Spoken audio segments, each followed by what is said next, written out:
Capítulo 12 do livro O Campo de Batalha da Mente. O tema: uma mente ansiosa e preocupada. Deixa a ira, abandona o furor, não te impacientes. Salmos 37, verso 8. A ansiedade e a preocupação são ataques à mente que pretendem nos desviar a atenção de servir ao Senhor. O inimigo também usa esses tormentos para empurrar nossa fé para baixo. Assim, ela não pode aumentar e nos ajudar a viver em vitória.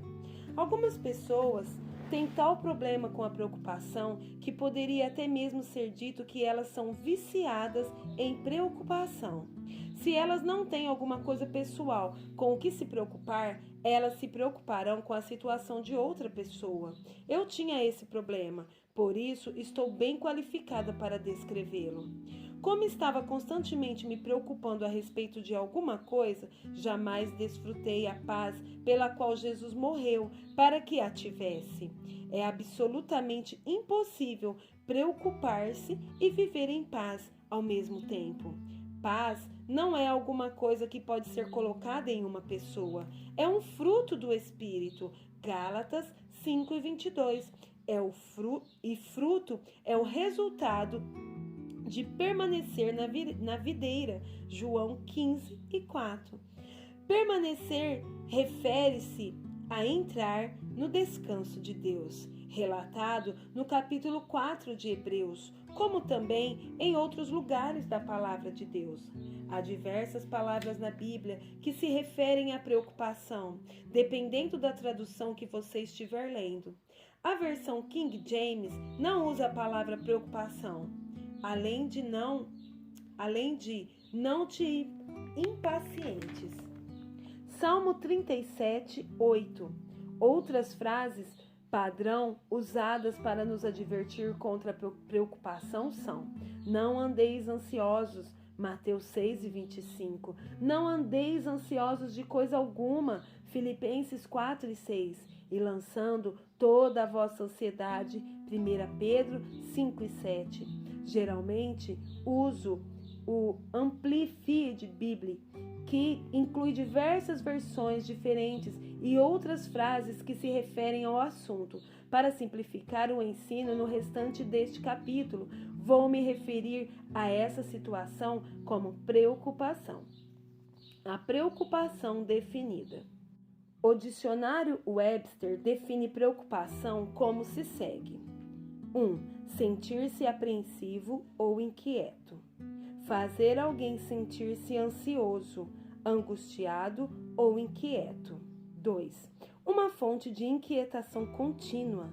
Também ouvi essa palavra definida como atormentar-se com pensamentos perturbadores.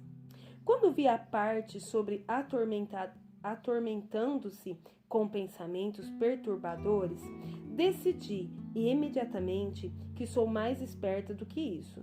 Acredito que cada cristão é. Penso que os crentes têm mais sabedoria além de sentar-se por aí e atormentar-se. A preocupação certamente jamais torna qualquer coisa melhor. Então, por que não desistir dela? Outra parte da definição também me esclareceu: agarrar pela garganta com os dentes e sacudir ou lacerar, como um animal faz a um outro, ou fustigar por meio de repetidas mordidas ou dentadas. Refletindo nessa definição, fiz a seguinte correlação: o diabo usa a preocupação para fazer conosco precisamente o que está descrito acima. Quando temos uma luta com a preocupação, mesmo por umas poucas horas, é exatamente assim que nos sentimos, como se alguém nos tivesse apanhado pela garganta e nos sacudido, até ficarmos completamente exaustos e dilacerados. A repetição de pensamentos que vêm e não nos deixam é como as repetidas mordidas e dentadas descritas na definição. A preocupação é definitivamente um ataque de Satanás à mente. Há certas coisas que o crente é instruído a fazer com sua mente e que o inimigo quer se assegurar de que elas jamais sejam feitas. Consequentemente, o diabo tenta manter a arena mental suficientemente ocupada com os tipos errados de pensamentos, de forma tal que a mente nunca se liberta para ser usada para o propósito para o qual Deus a planejou. Discutiremos as coisas certas a fazer com a mente no próximo capítulo, mas agora deixe-me continuar nosso estudo sobre a preocupação até termos a revelação total de quão inútil ela realmente é. Mateus, capítulo 6, versículo 25 ao 34 é uma excelente passagem para ler quando sentirmos um ataque de preocupação vindo. Vamos examinar cada um desses versículos separadamente para ver o que o Senhor está nos dizendo sobre esse assunto vital. Não é a vida maior do que as coisas?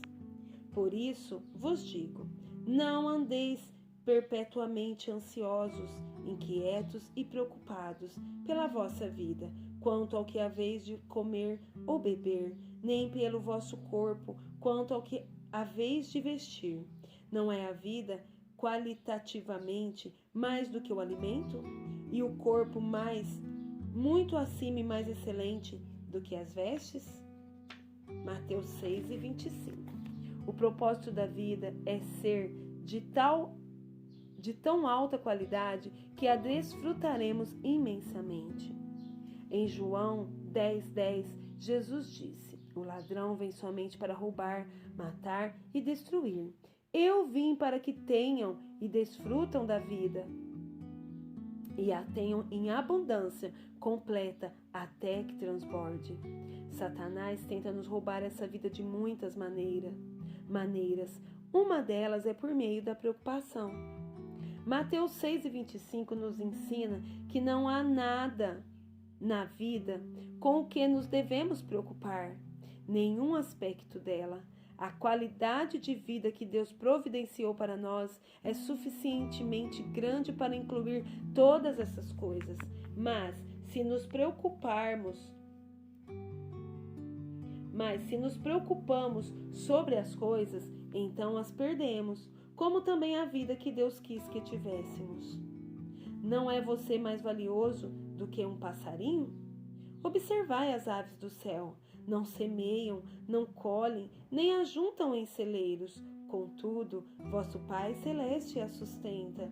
Porventura, não valeis vós muito mais do que as aves? Mateus 6 e 26. Poderia fazer bem a todos nós gastarmos algum tempo observando as aves. Foi isso que nosso Senhor nos disse para fazer. Se não todo dia, pelo menos de vez em quando, precisamos tirar um tempo para observar e lembrar a nós mesmos como nossos amigos de penas são bem cuidados. Eles, literalmente, não sabem de onde virá sua própria refeição. Apesar disso, jamais vi um pássaro sentado num galho de árvore, tendo um esgotamento nervoso por causa de preocupação. O que o mestre quer dizer aqui é, na verdade, muito simples. Porventura, não valeis vós muito mais do que as aves? Mesmo que esteja lutando com uma autoimagem pobre, com certeza você pode acreditar que é mais valioso do que um pássaro e ver como seu Pai Celestial toma conta deles tão bem. O que você ganha por se preocupar? Qual de vós, por se preocupar e por ansioso que esteja, pode acrescentar um côvado à sua estatura ou ao curso da sua vida? Mateus 6 e 27. O ponto principal, rapidamente entendido, é que a preocupação é inútil, não realiza nada de bom. Se é assim, então, por que preocupar-se? Por que ficar ansioso? Por que ficar tão ansioso? E por que andais ansiosos quanto ao vestuário? Considerai como crescem os lírios do campo, e aprendam inteiramente como eles crescem. Eles não trabalham nem fiam. Eu, contudo, vos afirmo que nem Salomão, em toda a sua glória, excelência, dignidade e graça, se vestiu como qualquer deles. Ora, se Deus veste assim a erva do campo, que hoje existe e amanhã é lançada no forno, quanto mais vestirá vós outros, homens de pequena fé? Mateus 6, 28 ao 30.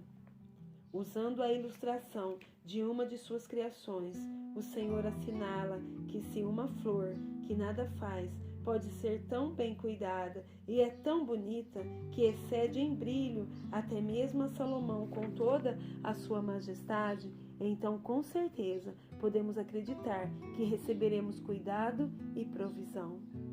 Portanto, não se preocupe, nem fique ansioso.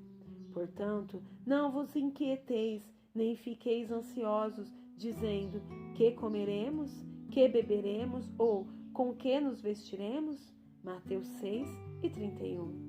Gosto de ampliar esse versículo mais um pouco e incluir mais uma pergunta: o que vamos fazer? Penso que Satanás envia demônios, cujo trabalho é fazer nada mais do que repetir essa frase nos ouvidos do crente o dia inteiro. Eles disparam perguntas difíceis e o crente gasta seu precioso tempo tentando encontrar uma resposta. O diabo está constantemente deflagrando guerra no campo de batalha da mente, esperando enganar os cristãos em lutas longas, infindáveis e custosas. Note aquela parte do versículo 31 em que o Senhor nos instrui a não nos preocuparmos, nem ficarmos ansiosos. Lembre-se de que a boca fala aquilo de que o coração está cheio. Mateus 12, 34. O inimigo sabe que se ele puder deixar suficientes coisas erradas circulando em nossa mente, elas finalmente acabarão saindo da nossa boca. Nossas palavras são importantes porque elas confirmam nossa fé ou, em algumas ocasiões, nossa falta de fé. Busque a Deus, não aos presentes. Porque os gentios, pagãos, é que procuram diligentemente e desejam ardentemente todas essas coisas, pois vosso Pai Celeste sabe que necessitais de todas elas. Buscai, tende como objetivo e esforçai-vos, pois, em primeiro lugar, o seu reino e a sua justiça, a sua maneira de fazer e ser correto, e todas essas coisas vos serão acrescentadas. Está claro que os filhos de Deus não devem ser como o mundo. O mundo busca coisas, mas nós buscamos ao Senhor. Ele nos prometeu que, se fizermos isso, Ele nos acrescentará as coisas que sabe de que precisamos. Devemos aprender a buscar a face de Deus e não a sua mão. Nosso Pai Celeste se deleita em dar aos seus filhos boas coisas, mas apenas se não estivermos correndo atrás delas. Deus sabe do que precisamos antes que o peçamos. Se simplesmente fizermos nossos pedidos conhecidos dele, Filipenses 4 e 6. Ele os tornará realidade em seu tempo próprio e adequado. A preocupação não nos ajudará de jeito nenhum. Na verdade, ela retardará nosso progresso. Viva um dia de cada vez. Portanto, não vos inquieteis com o dia de amanhã, pois o amanhã trará os seus cuidados e ansiedades. Basta ao dia o seu próprio mal. Mateus 6 e 34. Gosto de descrever a preocupação ou a ansiedade como gastar o dia de hoje tentando saber como será o de amanhã. Vamos aprender a usar o tempo que Deus nos tem dado para aquilo que Ele planejou. A vida é para ser vivida aqui e agora. Infelizmente, muito poucas pessoas sabem como viver cada dia em sua plenitude, mas você pode ser um desses. Jesus disse que Satanás, o inimigo da nossa alma, vem para roubar a sua vida. João 10 e 10. Não permita que ele faça isso nunca mais. Não gaste o dia de hoje preocupando-se sobre o amanhã. Você tem coisas suficientes acontecendo hoje. Isso precisa de toda a sua atenção. A graça de Deus está sobre você para que você lide com qualquer necessidade sua hoje. Mas a graça de amanhã não virá antes que o amanhã chegue. Então, não desperdice o dia de hoje. Não ande ansioso, nem se inquiete. Não andeis inquietos nem ansiosos de coisa alguma. Em tudo, porém, sejam conhecidas diante de Deus as vossas petições, pela oração e pela súplica, pedidos específicos, com ações de graças. Continuai a fazer seus desejos serem conhecidos de Deus. Filipenses 4 e 6. Este é o outro bom versículo para se ter em mente quando vier um ataque de preocupação. Recomendo enfaticamente falar a palavra de Deus com a boca. É uma espada de 2 gumes que precisa ser brandida contra o inimigo. Hebreus 4 e 12, Efésios 6 e 17. Uma espada na sua bainha não fará bem algum durante um ataque. Deus nos deu sua palavra. Use-a, aprenda versículos como esses, e quando o inimigo atacar, contra-ataque-o com a mesma arma que Jesus usou, a palavra. Lance fora a racionalização, refutando argumentos e teorias e racionalizações e toda altivez e superioridade que se levante contra o verdadeiro conhecimento de Deus, e levando cativo todo pensamento à obediência de Cristo, o ungido, o Messias, o ungido. 2 Coríntios 10 e 5.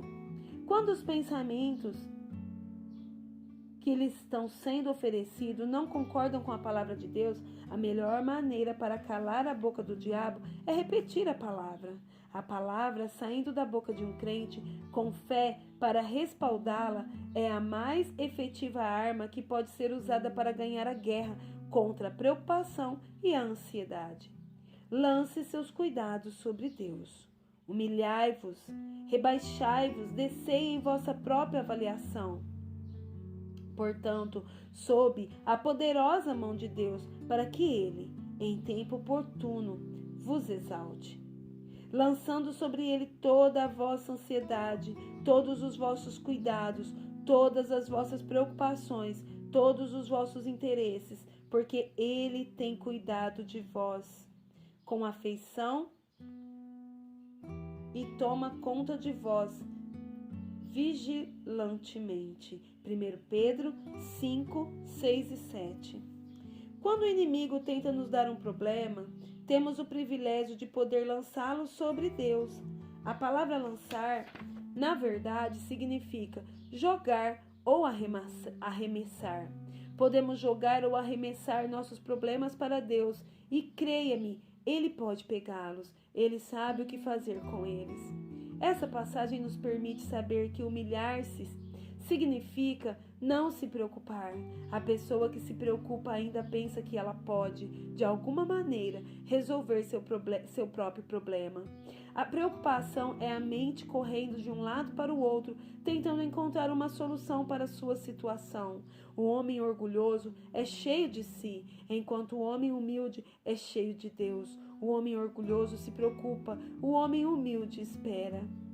Apenas Deus pode nos libertar, e Ele quer que saibamos disso, para que, em cada situação, nossa primeira resposta seja nos apoiarmos nele e entrarmos no seu descanso. O descanso de Deus. Ah, nosso Deus, acaso não executarás tu o teu julgamento contra eles? Porque em nós não há força para resistirmos a essa grande multidão que vem contra nós.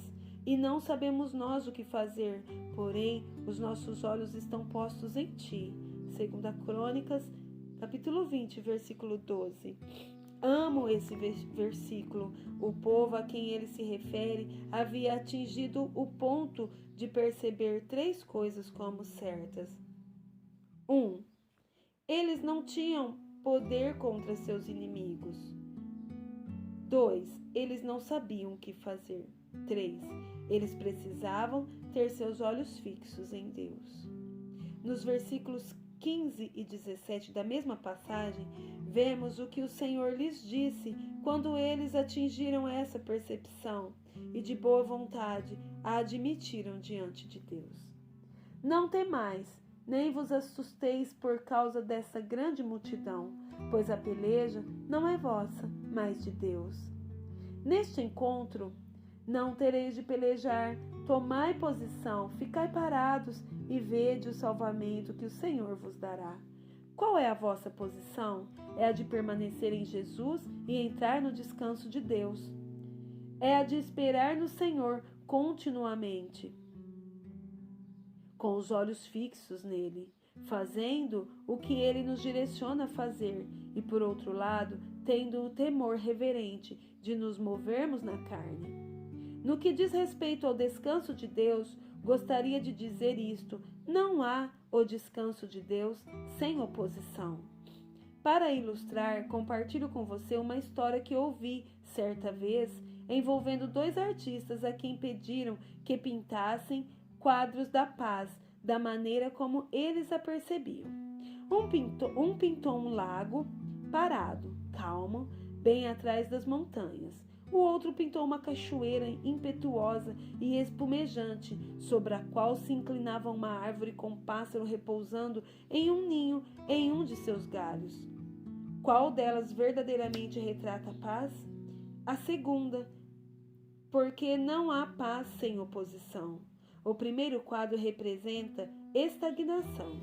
A cena representada pode ser serena. Uma pessoa poderia ser motivada a ir lá para se convalescer. Ela pode oferecer uma bela imagem, mas não retrata o descanso de Deus. Jesus disse: deixo-vos a paz, a minha própria paz vos dou e lego como herança. Não vô-la dou como a dá o mundo. Sua paz é espiritual e seu descanso é aquele que funciona durante a tempestade, não na ausência dela. Jesus não veio para remover toda a oposição da vossa vida. Antes, pelo contrário, veio para nos dar um enfoque diferente das tempestades da vida.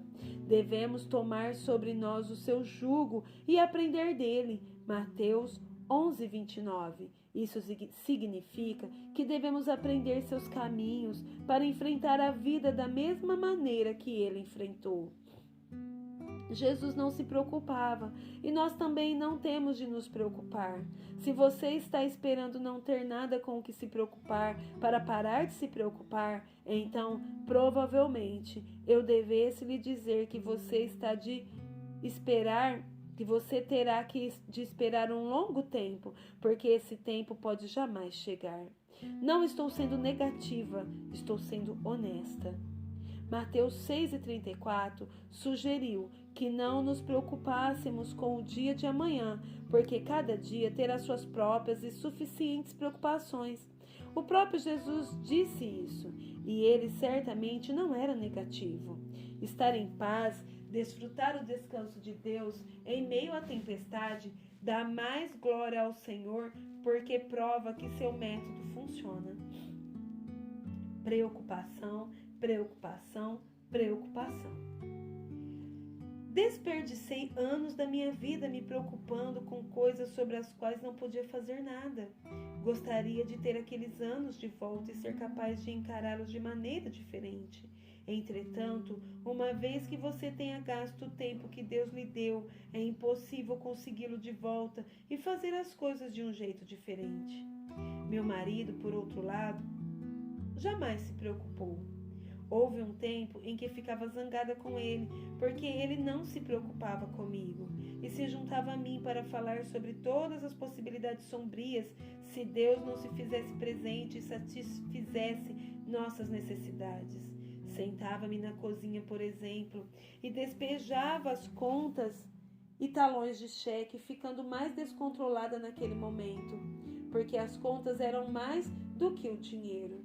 Dave ficava no cômodo próximo brincando com as crianças, vendo televisão enquanto elas pulavam-lhe nas costas e punham-lhe rolos no cabelo. Lembro-me de lhe ter dito em tom desagradável: por que você não vem aqui e faz alguma coisa em vez de ficar brincando enquanto tento resolver essa bagunça? Quando ele respondia com: o que você quer que eu faça? Jamais podia pensar em outra coisa. Deixava-me irritado o fato de que ele ousasse se divertir, enquanto eu estava enfrentando uma situação financeira tão desesperadora. Dave me acalmava, lembrando-me de que Deus tinha sempre satisfeito nossas necessidades, que nós estávamos fazendo nossa parte, que era dando dízimo, oferta, orando e confiando. E que o Senhor continuaria a fazer a parte dele. Devo esclarecer que Dave estava confiando enquanto eu estava me preocupando. Ia para a sala com ele e as crianças, e um pouquinho mais tarde os pensamentos voltavam a se volver em minha mente. Mas o que fazer? Como vamos pagar essas contas? E se? E então veria todos esses desastres na tela de cinema na minha imaginação. Execução da hipoteca, apreensão do carro, embaraço na frente de parentes e amigos se tivéssemos de pedir ajuda financeira e assim por diante. Você já assistiu a esse filme ou teve todos esses tipos de pensamentos se revolvendo em sua mente constantemente? Claro que sim. Do contrário, você provavelmente não estaria lendo esse livro. Depois de acolher os pensamentos que o diabo estava me oferecendo por uns instantes, voltava para a cozinha, pegava todas as contas, a calculadora e o talão de cheque e começava toda a confusão outra vez. Quanto mais fazia, mais irritada ficava, enquanto repetia a mesma cena. Gritava porque Dave e as crianças estavam se divertindo, enquanto eu estava carregando toda a responsabilidade. Na verdade, o que estava experimentando não era responsabilidade, era cuidado.